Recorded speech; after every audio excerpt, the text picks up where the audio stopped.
Welcome to episode 2 of Hanging with Bad Martian. This episode I'm going to go over how I start my tunes, and I always start with the melody or the chord progression, and I write everything off of that. So what I've been using for my chords is Scalar, so I'm going to load that up and show you how I put a chord progression together. So first things first, I'll load up a Scalar. And this is by Plugin Boutique. It's about $50 and it's a great deal. It makes writing chord progressions really easy, and this is what I use. You can go in and pick a specific scale that you want to work in, and it will load up the chords of that scale. What I like to do is I like to go through some of the preset chords, either song or artist. What I mean by that is you go through here and you can pick chords that they're targeted towards a specific genre or that sound of that genre. So for example, future bass.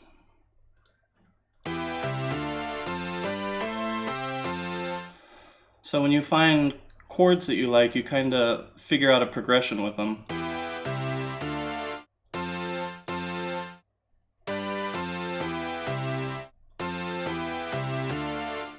For simplicity, let's just do that.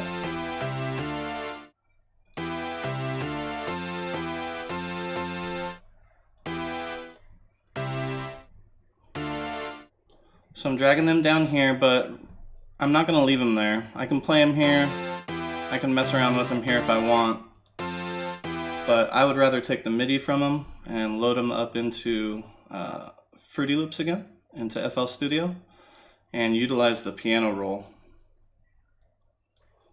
So I'll go into the piano roll now and start messing with the MIDI from Scalar. And you can do whatever you want now that it's in piano roll. I'm just going to show you a simple idea.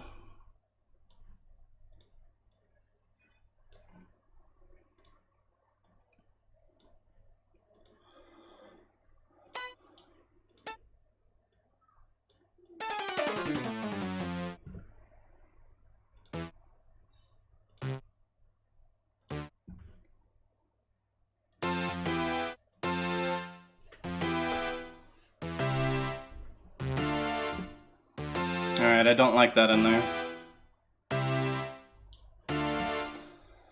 Maybe we back them all up a little bit, give it a little more room for some key changes.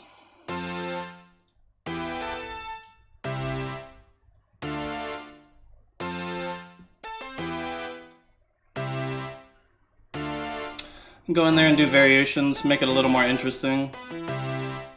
Kind of like you're actually playing it on a piano, because you wouldn't just stab it on the piano, right?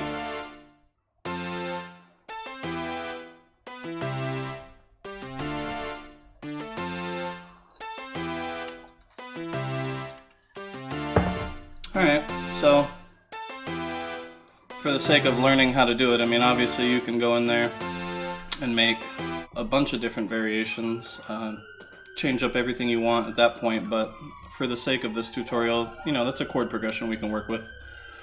Scalar comes with a couple different sounds to it. If you don't like that synth I was using, you can use the piano sound.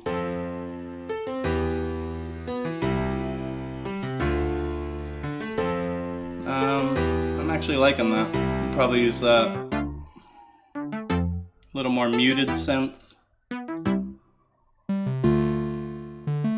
Like a digital organ. Anyway, I think we'll stick with the piano for this one. What's nice about this is now I have the MIDI for it, right? So I can insert a serum. I can go grab a sub.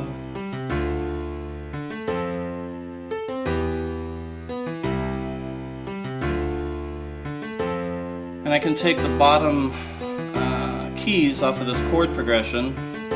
Just copy those out. Bring them over to my serum. Probably need to bring it up a couple octaves.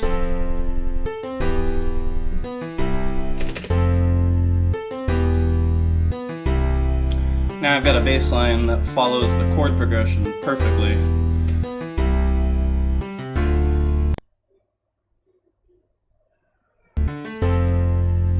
And that's nice when you're writing a more complex tune with a bunch of different synths, because you can make sure you're following the right keys of the chord progression at all times. You have the MIDI for it, you wrote the MIDI for it.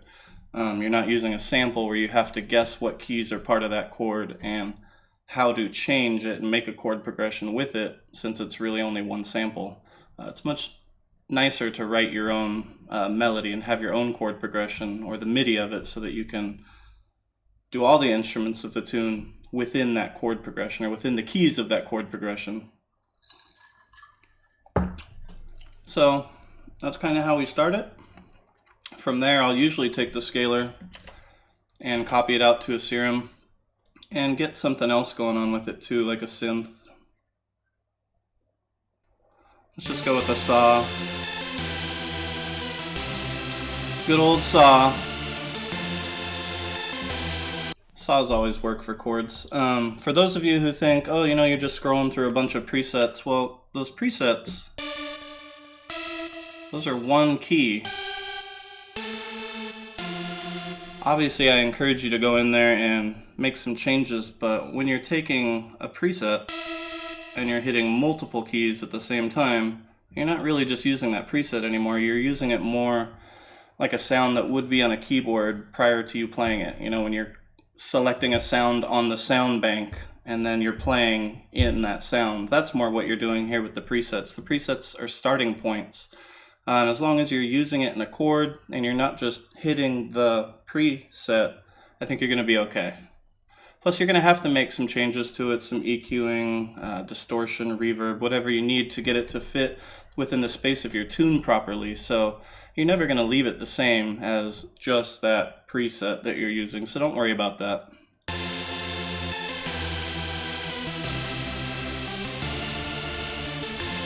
Anyway, that's getting super ravey on us, but you guys get the idea. That's how I find the chord the chord progression rather, for my tunes, and that's how I get started. Obviously the bass line develops out of there and all the other leads, but I can play around there and get the keys for all the other leads I'm going to put in, because I have the MIDI for it already. You obviously have the root notes of the chord progression and the root note of the chord from your bass line, so you can select your drums.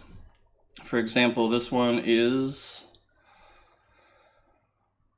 in F, and that means that I would go to Splice and find a kick and snare in F, or I would go through my own collection or take some samples that are in C and tune them to F.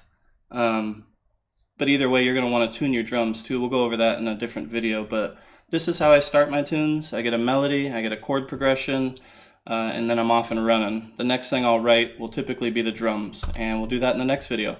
Thanks for hanging out. If you liked any of this, or if any of it was useful to you, please like the video, comment, subscribe.